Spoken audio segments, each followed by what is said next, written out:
Bull and bear flag chart pattern trading का most powerful chart pattern है, लेकिन बहुत सारे ट्रेडर्स इसको गलत वे में यूज करके अपना लॉस करते हैं। तो इस वीडियो में हम जानेंगे how to trade bull flag and bear flag chart pattern, और हम इसको इंडिकेटर्स के साथ कंबाइन करके अपनी एक्यूरेसी और अपने विन रेट्स बढ़ाएंगे। तो वीडियो को लास्ट तक जरूर देखना। अगर आप चैनल में नए हो तो चैनल को सब्सक्राइब जरूर करना। तो चलिए शुरू करते हैं।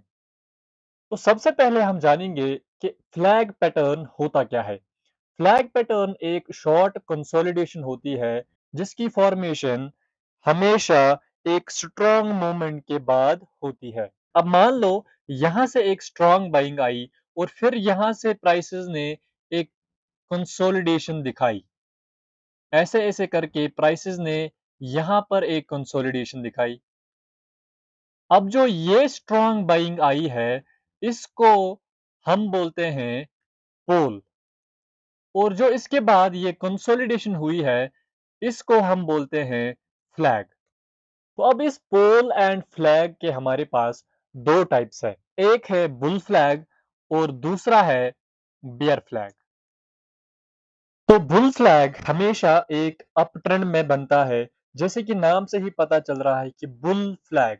तो बुल जो है किस वाले ट्रेंड में प्रेजेंट होते हैं, हमेशा एक अप ट्रेंड में प्रेजेंट होते हैं। तो बुल फ्लैग जो है हमेशा एक अप ट्रेंड में बनता है। अब बुल फ्लैग में जो आपको पहला पॉइंट याद रखना है, बुल फ्लैग में जो पहला मोमेंट आता है वो एक स्ट्रॉन्ग अपसाइड मोमेंट आता है। यहाँ से प्राइसेस लगातार कंटिन्यूअसली ऊपर जाते हैं और एक स्ट्रॉन्ग अप मूव देते हैं, और इसके बाद प्राइसेस यहाँ पर थोड़ा सा रिट्रेसमेंट दिखाएंगे और इस वाली नैरो रेंज में एक कंसोलिडेशन शो करेंगे।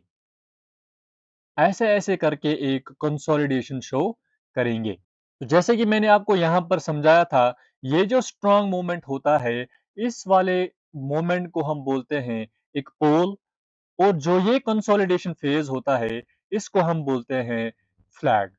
तो यहाँ पर इस वाले स्ट्रॉन्ग मूवमेंट के बाद यहाँ पर प्राइसेस एक रेजिस्टेंस फेस करते हैं और इसी वाली नैरो रेंज में एक कंसोलिडेशन शो करते हैं।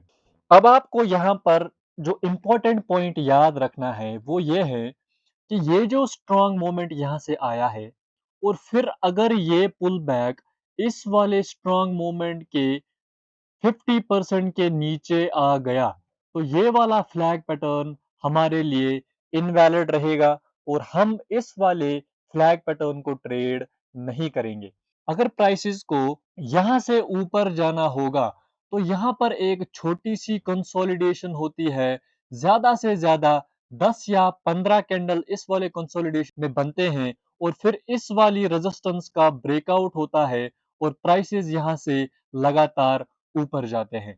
तो अगर आप कभी भी देखो कि ये पुल बैक 50% के नीचे जा रहा है, तो आप यहीं पे समझना कि ये फ्लैग पैटर्न फेल हो सकता है और आप इसको ऐसे कभी भी ट्रेड नहीं करना।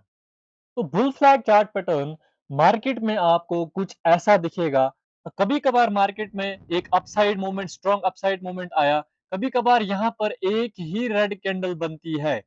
तो ये था कि बुल फ्लैग पैटर्न मार्केट में आपको कैसे दिखता है। अब हम चलेंगे बियर फ्लैग चार्ट पैटर्न की तरफ, और उसके बाद हम इन दोनों को कंबाइन करेंगे और देखेंगे कि हम अपनी एंट्रीज और एग्जिट्स को कैसे प्लान करते हैं, जो कि इस लेक्चर का एक इम्पॉर्टेंट टॉपिक है जो हम आगे पढ़ेंगे। तो बियर फ्लैग चार्ट पैटर्न जो है, ये हमेशा एक डाउन ट्रेंड में बनता है। जैसे कि आप यहाँ पर नाम से ही जान जान पा रहे होंगे कि बियर फ्लैग, बियर्स किस वाले ट्रेंड में प्रेजेंट होते हैं, हमेशा एक डाउन ट्रेंड में बियर्स प्रेजेंट होते हैं।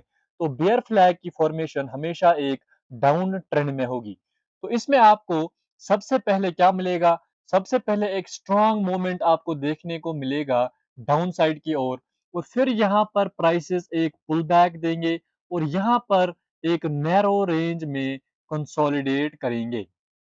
तो यहाँ पर भी आपको वही इंपॉर्टेंट पॉइंट याद रखना है कि अगर प्राइसेस इस वाले 50% के ऊपर क्रॉस करेंगी, तो आप समझना कि ये वाला फ्लैग पैटर्न फेल होने वाला है, तो आप इस वाले फ्लैग पैटर्न को ट्रेड नहीं करोगे। अगर प्राइसेस को यहाँ से नीचे जाना होगा, तो प्राइसेस इसी वाले रेंज में 10 से 15 कैंडल्स की फॉर्मेशन करती है और फिर यहाँ से एक शार्प मूव डाउन साइड की ओर देखने को मिलता है। तो ये था बियर फ्लैग पैटर्न आपको मार्केट में कैसे दिखता है।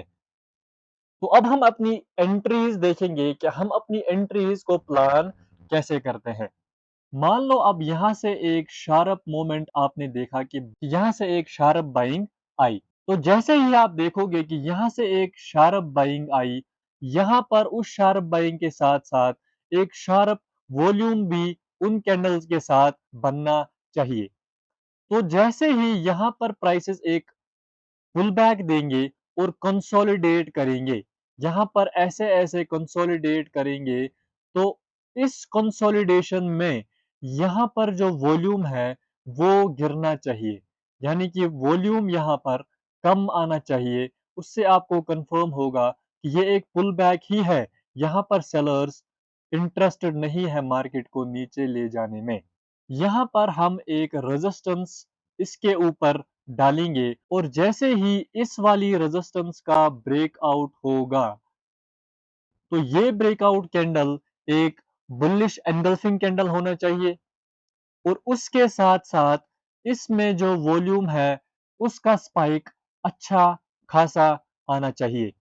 तो आप उसी कैंडल की क्लोजिंग पर अपना ट्रेड प्लान कर सकते हो और इस वाली स्विंग लो तक अपना स्टॉप लॉस रख सकते हो और 1:2 के साथ आप इजीली जा सकते हो। तो यहाँ पर बहुत सारे ट्रेडर्स गलती क्या करते हैं कि वो यहीं पर कि इसी वाले सपोर्ट एरिया पर ही अपनी एंट्रीज प्लान करते हैं। वो वेट नहीं करते हैं कि इसका ब्रेकआउट आए। तो आपको कभी भी इस कंसोलिडेशन में ट्रेड नहीं लेना है। जब भी इस कंसोलिडेशन फेज का ब्रेकआउट आएगा, तब आप जाकर अपना ट्रेड प्लान कर सकते हो। इस वाली कंसोलिडेशन में आप ट्रेड नहीं करोगे।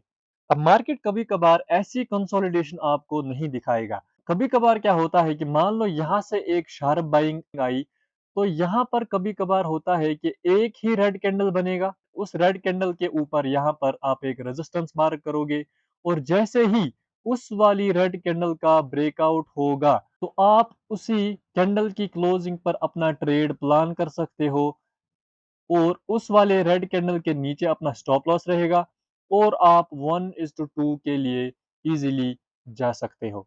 ये थी इसकी सेकंड वेरिएशन। तो इसी तरीके से बियर फ्लैग जो है, बियर फ्लैग भी इसी तरीके से आपको ट्रेड करना है। तो मान लो यहाँ से एक शार्प सेलिंग देखने को मिली और उस शार्प सेलिंग में आपको क्या देखना है कि वॉल्यूम के स्पाइक्स यहाँ पर अच्छे आने चाहिए। वॉल्यूम आपको हमेशा देखना है, हमेशा आपको वॉल्यूम का देखना ज़रूरी है। तो जब भी आप देखो कि यहाँ पर एक पुल बैक आ रहा है और प्राइसेस यहाँ पर कंसोलिडेट कर रहे हैं, तो आपको यहाँ पर क्या देखना है कि यहाँ पर इस वाली कंसोलिडेशन में वॉल्यूम गिरना चाहिए। हमेशा वॉल्यूम गिरना चाहिए क्योंकि उससे हमें पता चलता है कि यहाँ पर बायर्स इंटरेस्टेड नहीं है प्राइसेस को ऊपर ले जाने में। और जैसे ही आप देखो कि इस वाले सपोर्ट एरिया का ब्रेकडाउन हो रहा है, तो वो ब्रेकडाउन कैंडल एक हेल्दी बेयरिश एंगल्फिंग कैंडल होना चाहिए और उसके साथ-साथ यहाँ पर वॉल्यूम का स्पाइक भी अच्छा आना चाहिए। तब आप जाकर अपना सेलिंग का ट्रेड यहाँ पर इस वाली कैंडल के क्लोजिंग पर ले सकते हो और इस वाले स्विंग हाई तक अपना स्टॉप लॉस रहेगा और आप 1:2 के लिए इजीली जा सकते हो। तो आपको कभी भी इस वाली कंसोलिडेशन में अपनी एंट्रीज नहीं लेनी है।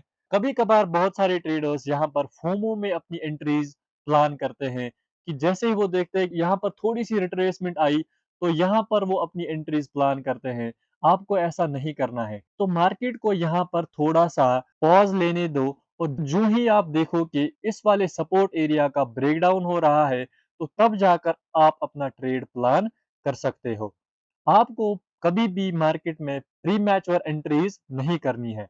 अब इसको हम देखेंगे रियल मार्केट में क्या ये चीजें वर्क करती भी है कि नहीं। ये है बैंक निफ्टी का चार्ट 5 मिनट के टाइम फ्रेम पर। तो अगर आप यहाँ पर देखो कि यहाँ पर एक अप ट्रेंड चल रहा था, क्लियर अप ट्रेंड चल रहा था, तो यहाँ पर अगर आप देखोगे कि एक शार्प बाइंग देखने को मिली है। तो जैसे ही यहाँ पर इस वाले रेड कैंडल की फॉर्मेशन हुई है, तो हम यहाँ पर एक रेजिस्टेंस ड्रॉ करेंगे और जैसे ही इस वाले रेजिस्टेंस का इस कैंडल ने ब्रेक डाउन किया है, तो हम यहाँ पर अपनी एंट्री प्लान करते हैं जैसे कि हमने पढ़ा।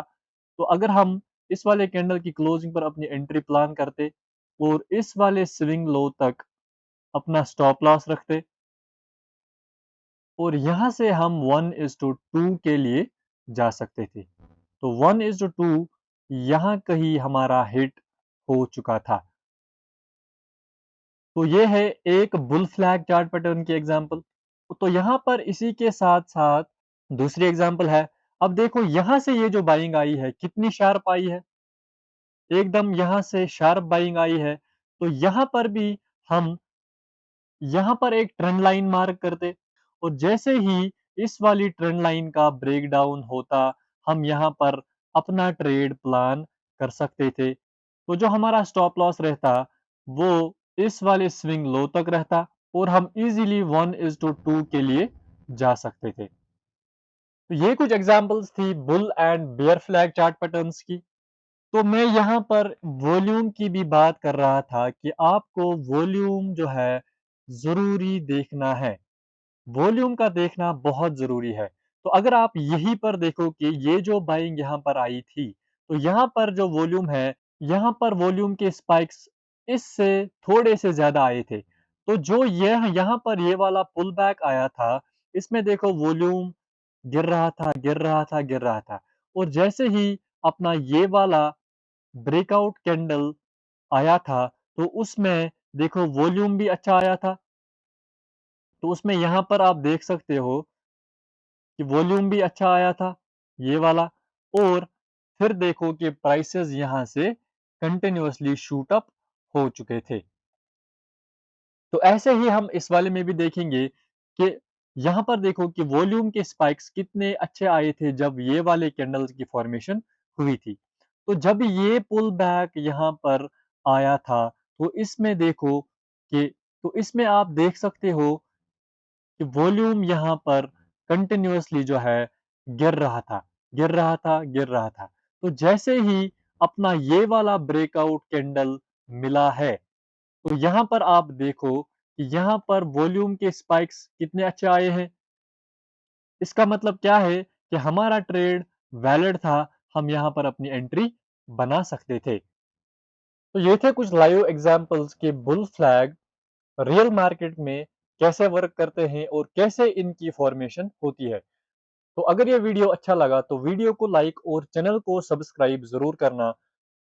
थैंक यू, मिलते हैं अगले वीडियो में।